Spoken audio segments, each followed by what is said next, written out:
Good evening from Lagos, everyone. I am Nifemi Oguntoye, and this is Beyond 100 Days. You can join the conversation right now on X using hashtag Beyond 100 Days. Remember to tag at TVC News NG and at Nifemi Oguntoye. Let's begin with breaking news. Federal High Court sitting in Kano has nullified the reappointment of Muhammadu Sani II as the 16th Emir of Kano. The presiding judge, Justice Abdullahi Liman, declares all actions carried out following the passage of the Kano Emirate Council Repeal Law of 2024 as null and void. Justice Liman had, however, ordered that parties should maintain a status ante. Meanwhile, the court had also granted the respondent's application for stay of proceedings pending hearing and determination of a case challenging the judgment on jurisdiction at the Court of Appeal and transferred the case to Federal High Court 3. Interesting development from Kano. We're on top of the development and we'll bring you all the updates as they unfold. In other news, President Bola Tinubu is not back to the country yet. Earlier today, he held a private meeting with the President of South Africa, Cyril Ramaphosa, in Johannesburg. Well, before the closed-door meeting, President Ramaphosa thanked President Tinubu for honoring the invitation to attend his inauguration for a second term in office. And the Nigerian president pointed out that President Ramaphosa's inaugural speech captured most of the challenges faced by African countries and the need for more collaboration among leaders and citizens to provide solutions. The South African president was re-elected into office for a second term on Friday, June the 14th, following an agreement for a government of national unity between the African National Congress and the Democratic Alliance.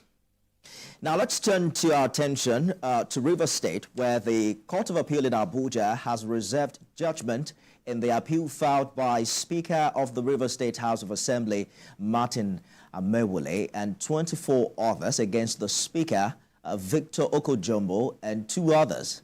The appellate court adjourned for judgment after the parties in the suit adopted all their processes.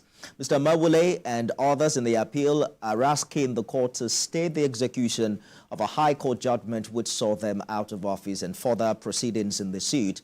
And whatever decisions Mr. Jumbo has taken while in office should be set aside. The appellants are also asking for an accelerated hearing in the matter, while contending that the order made by the trial court was without jurisdiction.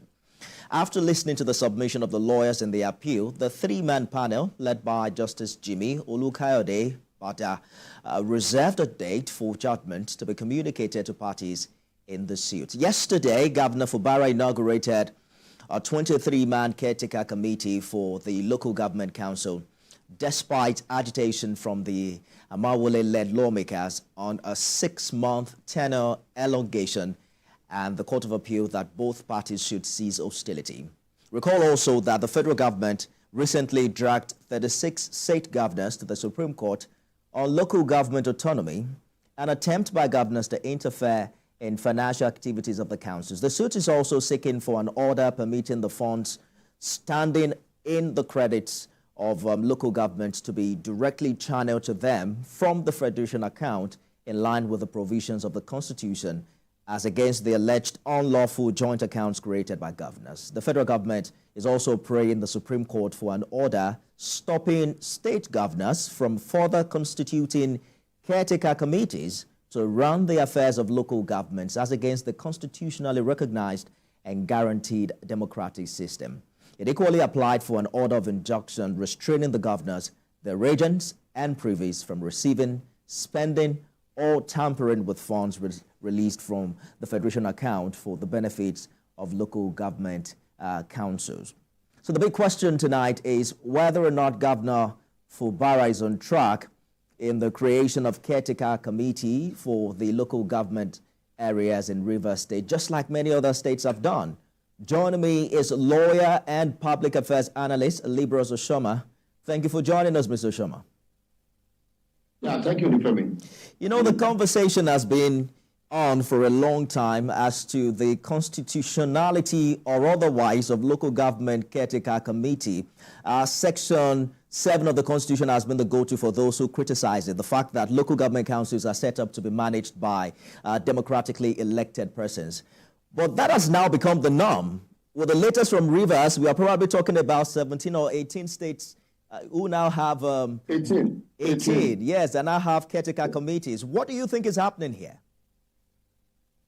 I think what we have, I'm sorry, Nigeria just happened to me. It's all right, but I can hear you, so just keep, just keep talking.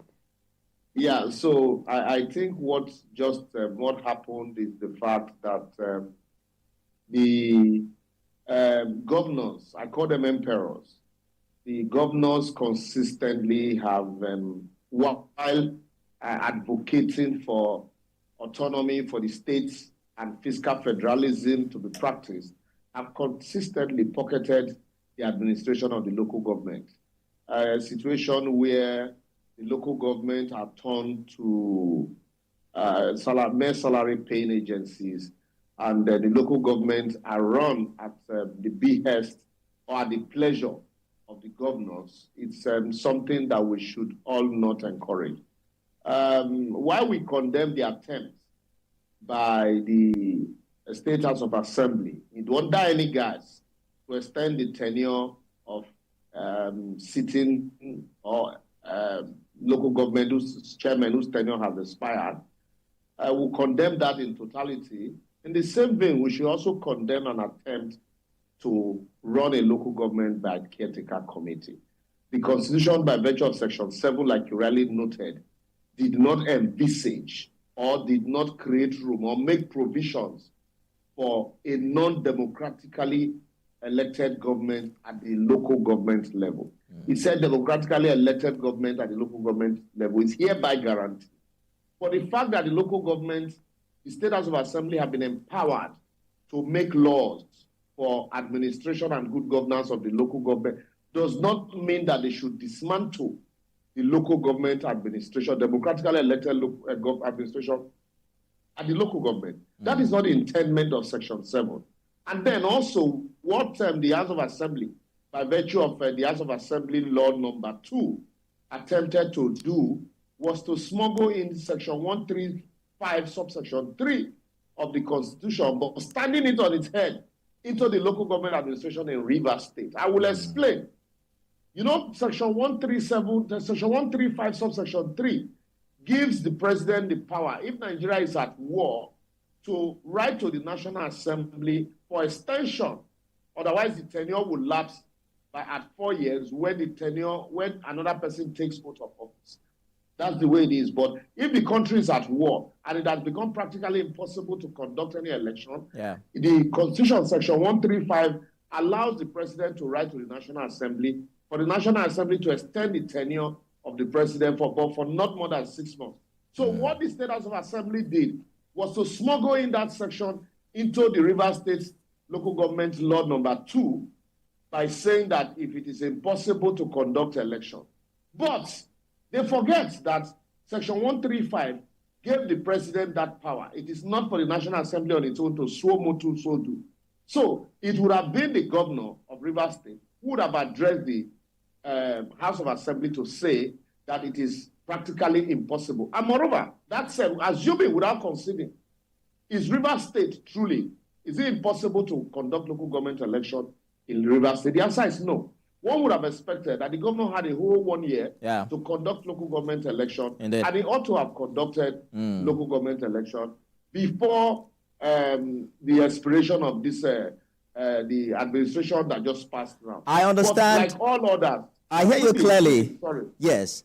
But like all others, all other states, like the other 17 states, Rivers State is the 18th state now. Yes. They are not interested in conducting local government election because these are positions they reserve for their loyalists. It is job for the boys.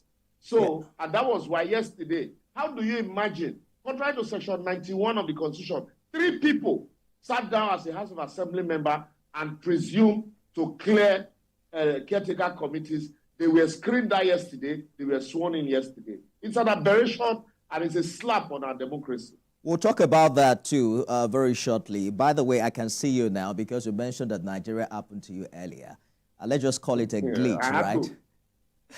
I had to put on my generator. Yes, a glitch. You know, we have fancy words for this thing. Oh, so it's a generator. I thought it was that the power was restored.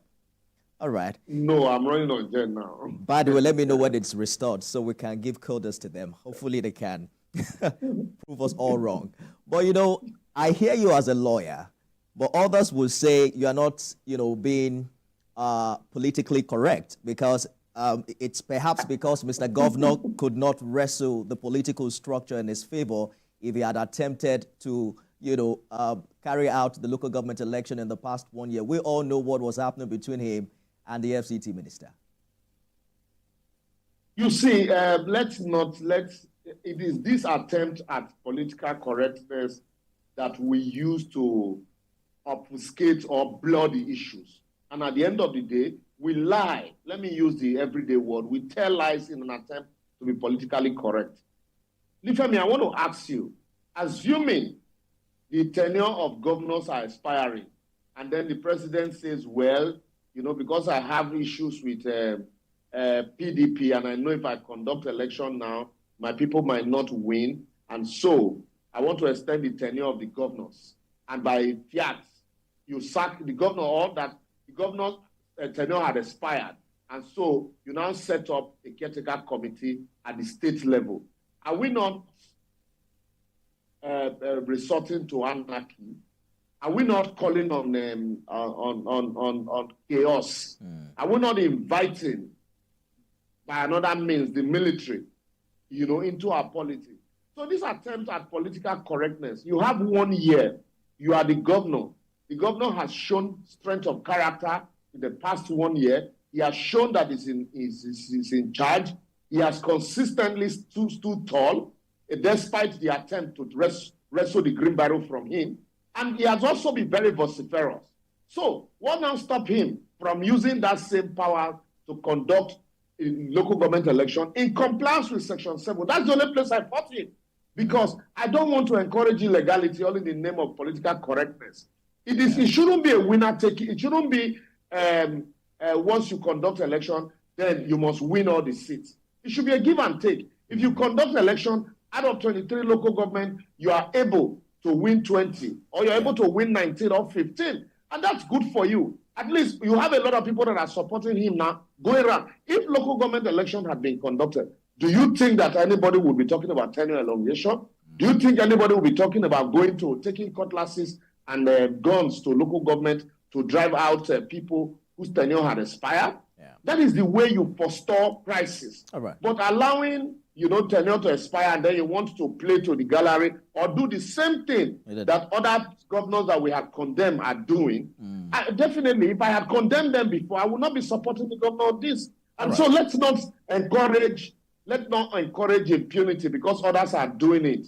Then we encourage rascality. It is not. It's not. It will not go well for our democracy. I know that we'll agree. Yes, I also know that there have been a couple of Supreme Court judgments, that support what you're saying. I think one was in a case in Ekiti. Exactly. State. Yeah. Yes. But the states. When you know what they do? Yes. You know what they do? Even if you know what they do, the moment they come into office, the governors will sack.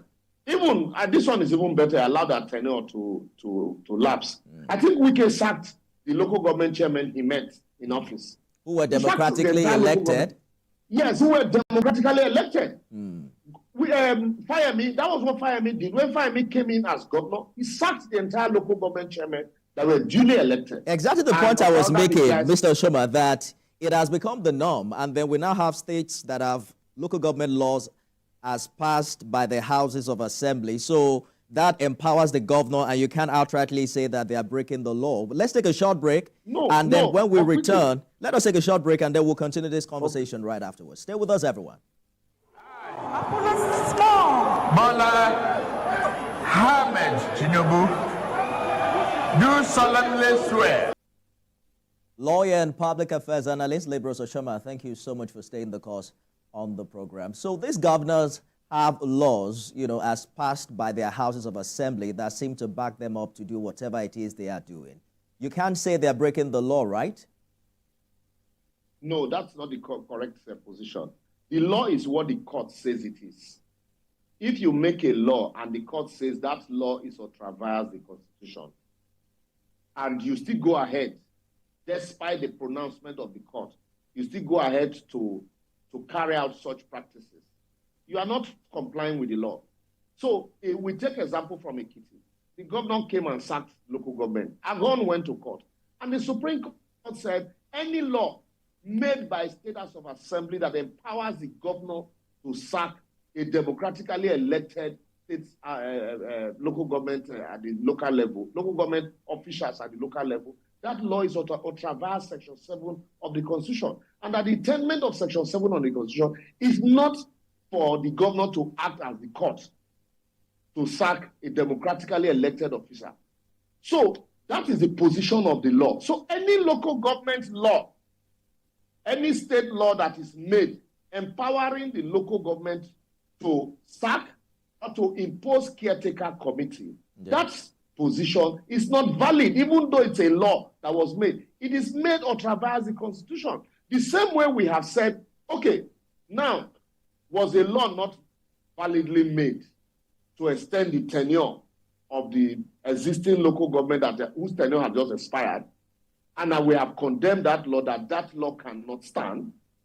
So if we have condemned that law, should we now say the same House of Assembly that we have condemned the law that they made, should we now, so can the governor, he can choose which side of the law to obey? Is it not the same law? So and if he can choose which one to obey? With all of these precedents of the pronouncement of the Supreme Court, and then the prevalence of caretaker committee, it makes you wonder if anything will change, even if the Supreme Court decides in favor of the federal government on its suit against the governors. I think now what you have is a president who is determined to empower governors at the local and grassroots level. I don't think this is a position of the Attorney General, because it is a notorious fact that Attorney General, as a private lawyer, was on the other side. He supported the governor against local government autonomy. But now it is obvious that you have a president who is ready to drive this process. And driving the process, the first thing is the low-hanging fruit is to seek interpretation of the Supreme Court. And what this is not just Ekiti and Agon. This is the Supreme Court, the Federal Attorney General, and the Attorney General of the entire states in the Federation. So they are all involved in this. So once that pronouncement is made, it becomes the law. And the National Assembly can now subsequently go ahead to amend the law to that effect. And any governor that decides to run local government with caretaker committee, anybody can go to court and say that those caretaker committees are illegal, or that, Justice Akonde declared Ernest calls, interim government as illegal. So that's what it will mean. So, and look, let me tell you, Nifemi, we need to understand that all governance is local. Indeed.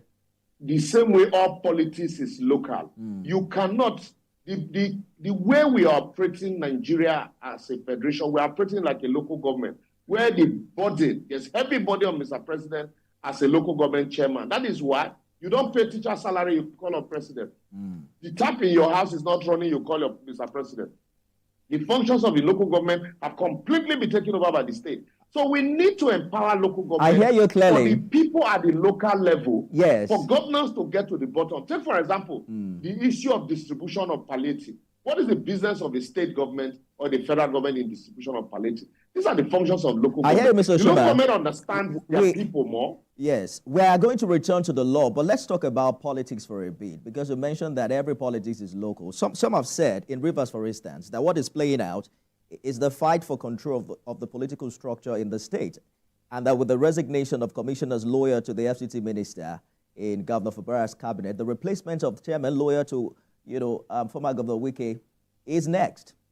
Is there a sense to which you agree that the governor is fast consolidating his powers as political leader of the state?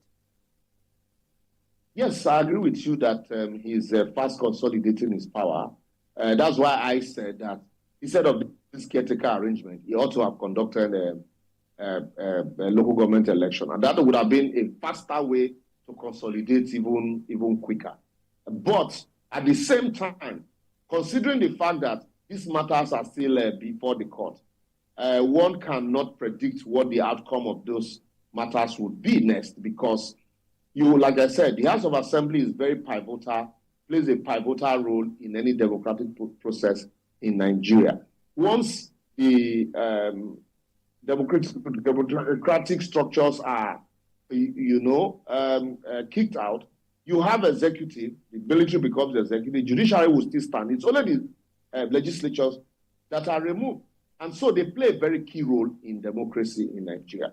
And so when you have a state without a state house of assembly, and then there's a big problem. Even when you are consolidating, then there's a big challenge.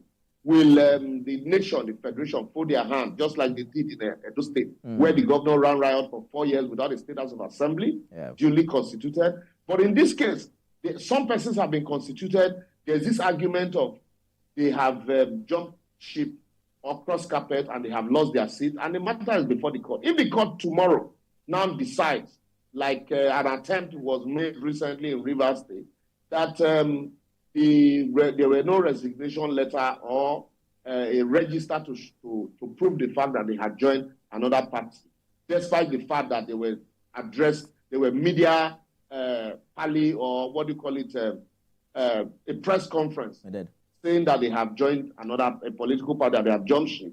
If the court rule otherwise tomorrow, and that means you now have a governor, just like Balarabe Musa of Kaduna State in 1979, who had to consistently look behind his back. You have a governor who is in charge of the executive, but the entire legislative arm is, in the hands of somebody else. Mr. And Oshoma, when that happens, we have just about 3 minutes to go. So quickly, let me quickly squeeze this in, if I can. The Court of Appeal has reserved judgment today in the appeal filed by Martin Amewole and 24 others. Now, whichever way it goes, this is likely going to end up at the Supreme Court. But we keep having a situation where a lesser number is higher than the higher. In this case, it is 3 higher than 24, like it happened in Edo and what have you. Do you think we're going to ever have complete independence for the legislative arm of government at the state level in this country? Yes, I believe so, that someday, with what is happening now, I think it's a lesson to legislators and would-be legislators. With what is happening now, that this attitude, all of this idea started with Wike buying forms for everybody. And then you now have people who are loyal to somebody, rather than being loyal to the Constitution or loyal to the cause of the people. You are loyal to a man because he called you to come and chop. So until soon, I know that soon, we will soon be having people who will be loyal to the cause of governance when we begin to divorce, create independence, strong independence, just the same way we are attempting to for the local government, and also create independence for the State House of Assembly. When that happens, the State House of Assembly will be getting their finance directly and will no longer be tied to the apron string of a governor who will dictate the motions that will be moved and the ones that will not be moved. Whichever way the matter goes, it will end at the Supreme Court, and then it will deepen our democracy. Absolutely. Thank you so much for the conversation tonight. Lawyer, public affairs analyst, Libourous Oshoma. We should keep believing and trusting that it will get better, right? Yes, it will certainly get better. That's our show today, everyone. You can watch it again at midnight and at 6 a.m. tomorrow. I am Nifemi Oguntoye.